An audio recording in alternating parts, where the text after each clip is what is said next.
yang memanas-manasi terhadap yayasan-yayasan negeri negara, institusi-institusi pemerintahan, itu adalah pelaku kriminal.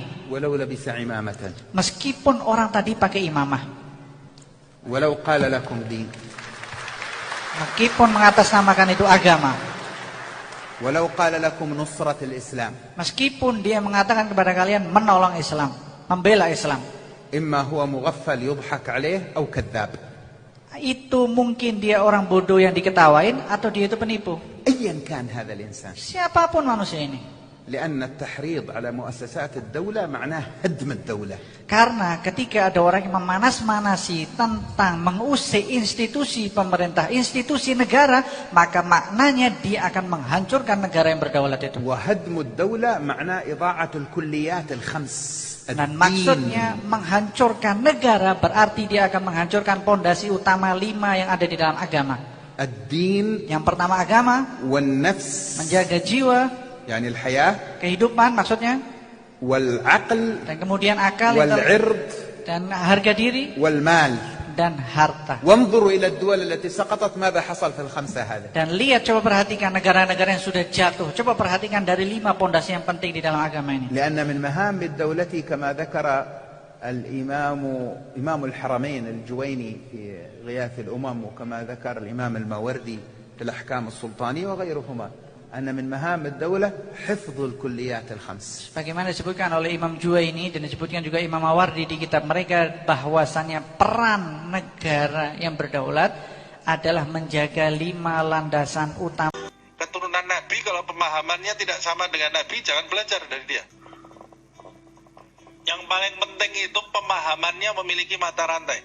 Kalau nasabnya saja sampai ke Nabi, tapi pemahamannya tidak sampai ke Nabi, jangan belajar kepada dia.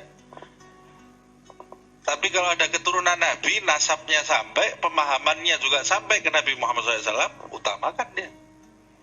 Keturunan Nabi, nasabnya sampai ke Nabi, tapi gaya hidupnya beda dengan gaya hidupnya Nabi, jangan didekati. Dia kan manusia biasa juga, bisa berbuat salah, jangan kemudian didewakan. Keturunan Nabi ini, keturunan Nabi. Keturunan Nabi bukan Nabi.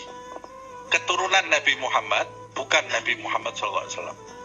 Keturunan Nabi Muhammad kalau jalan di jalannya Nabi Muhammad SAW, baru kita jadikan panutan.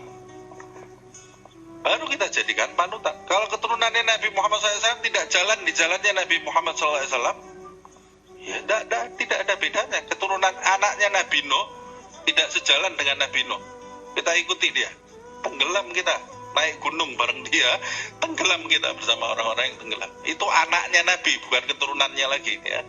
Jika keluarga Nabi Muhammad SAW bikin dosa, bikin salah, kita kasih tahu, anak kasih tahu minta orang.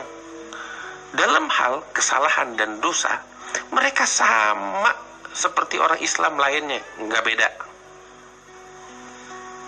Mereka bikin salah, harus mereka nanggung dosa,